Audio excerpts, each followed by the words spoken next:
शिशुनाग 412 से 394 ईस्वी पूर्व। इस वंश के संस्थापक शिशुनाग थे। इन्होंने अवंती तथा वत्सराज पर अधिकार कर उसे मगध साम्राज्य में मिलाया। इन्होंने अपनी राजधानी पाटलीग्राम से हटाकर वैशाली को बनाया।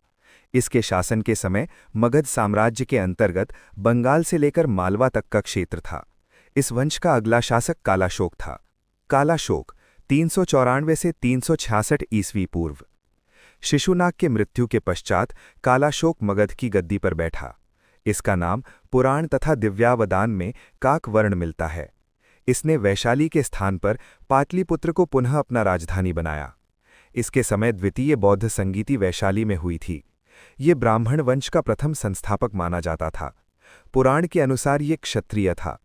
इस वंश का अंतिम शासक नंदीवर्धन था, जिसकी हत्या महापद्मानंद ने कर दी और शिशुनाग वंश के स्थान पर नंदवंश की स्थापना की। नंदवंश 344 से 323 ईस्वी पूर्व।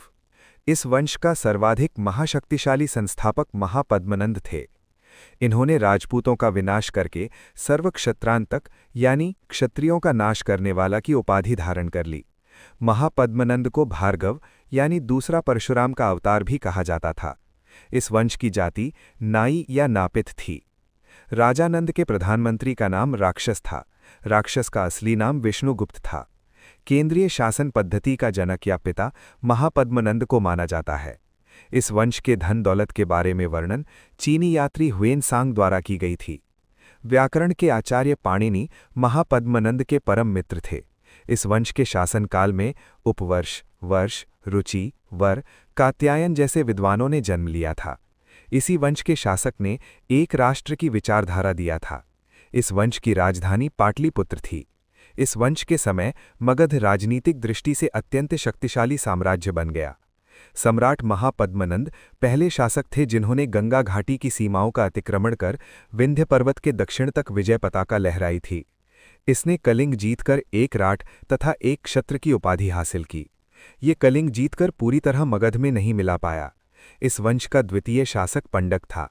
इस वंश का अगला शासक घनानंद था। ये बहुत ही क्रूर शासक था। इसने कलिंग में नहर निर्माण का कार्य किया था। इस वंश का सबसे लालची एवं धनसंग्रही शासक में घनानंद को गिना जाता था। जब सिकंदर भारत पर आक्रमण किया उस समय नंदवंश का अंतिम शासक घनानंद था। विश्व विजय का सिकंदर के भारत से आक्रमण के समय सम्राट घनानंद की विशालतम सेना देख करके हौसला पस्त हो गया। इतनी विशालतम शक्ति के सामने सिकंदर जैसे महान विश्व विजेता भी नतमस्तक होकर वापस लौटने में ही अपनी भलाई समझी। सिकंदर के भारत से